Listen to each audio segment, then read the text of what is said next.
Hi guys! Welcome to my vlog at nandito kami ngayon sa Gifuken sa Gujo Hachimang. Ayan. At may nadaanan kaming festival or Matsuri. Ayan, naglalakad sila. Kaya ayan, habang nag-aabang kami ng traffic. At ayun nga, pupunta kami sa Gifu Gujo Hachimang at may doon, magandang Shiba Sakura na lugar. Kaya ayan, tara, nandito tayo ngayon sa Seseragi Road or Seseragi Kaido. Ayan, dito yan sa Gifuken. Bago mo marating ang pupuntahan, medyo malayo-layo tong Seseragi Road. Yan. At maganda rin ang tanawin. Masarap panoorin ng kulay ng bundok. Yan, napakaganda ng view.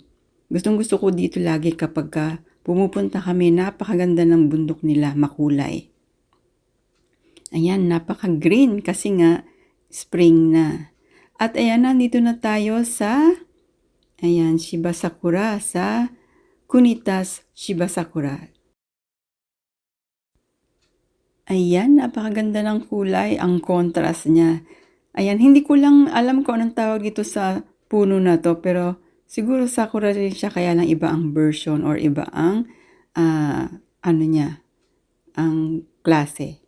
Ayun nga, napakaganda yan sa personal. Para kang nasa fairy tale. Napakaganda ng kulay niya. At yan, tingnan mo naman ang contrast. Napakaganda sa paningin. Ayan, at yearly po yan siya. Kaya yearly, marami pong dumadayo. Ayan. Napakaganda ng mga bulaklak. Ang nagmamay-ari po niyan ay taga-riyan din, sarili nilang lupa, tapos tinaniman nila niyan yung obachang or yung elder dyan sa lugar niya na may-ari. Siya ang nagtanim yan hanggang sa dumami ng dumami. Ayan, at naging tourist spot na rin siya.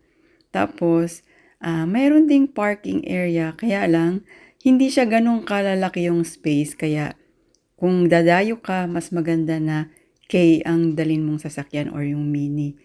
Pero kami, na-timing na malaki na sasakyan namin na dala. Kaya ayun, naghanap kami ng medyo malaki ang space para sa sasakyan namin.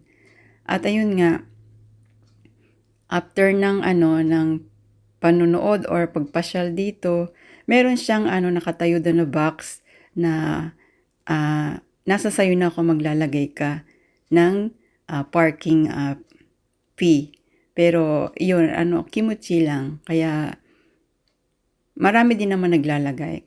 Kasi natutuwa din sila at nag-enjoy sila sa view. Kaya mga naglalagay din sila. Minsan makikita mo, iba-iba ang presyo ng nilalagay nila. Merong 1,000 yen, merong 500 yen. Kumbaga ay sarili mong kung magkanong gusto mo.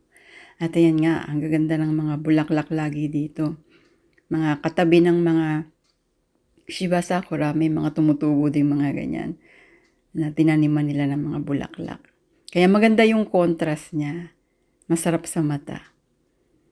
At ayan nga, paano yan paataas ang niya, ang pagtanim niya. Pataas yung lupa, kaya yan. Pag nasa baba ka, tanaw mo pataas, napakaganda ng view. At ayun nga, nagmuni-muni, lakad-lakad, ayan. At syempre, kasama ko ang aking hubby, siyang aking taga-video. Kaya ayan, emote-emote muna tayo. Tingnan nyo naman, napakaganda ng view. As in, talagang hindi ka magsasawa, maglakad-lakad. Kaya, ayan. Pasyalan nyo dito sa Gifuken Gujo Hachimang. Ayan.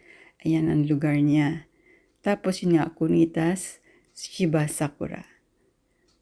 Ayan. Kaya ayan, maraming salamat po sa panonood. Magkita-kita po tayo ulit sa aking susunod na video. Bye-bye!